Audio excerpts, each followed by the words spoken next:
One, it will be your web server and it will host your files, and one can be your database server, because you will see you added 10 websites, everything was fine, and then you start selling. Your website will again get a bit slower, and you try to optimize that stuff.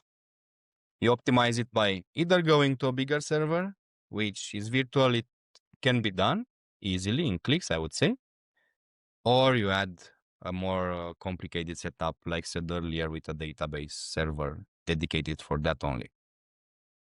And the one thing about like costs for the normal consumer too, because I think there's two things you talked about there, uh, about size and things where if the customer doesn't have knowledge on how to set up their own server, they can get a VPS hosting, but then there's usually a premium because the hosting company is going to install all those things and it's going to cost you a lot more. So that's where it's, and we're going to get into this where I think cloud and dedicated might be a better option if you're paying that premium of a system admin, for example, to manage those things versus yourself. So would you say a VPS product is more for, I would say, a more experienced person?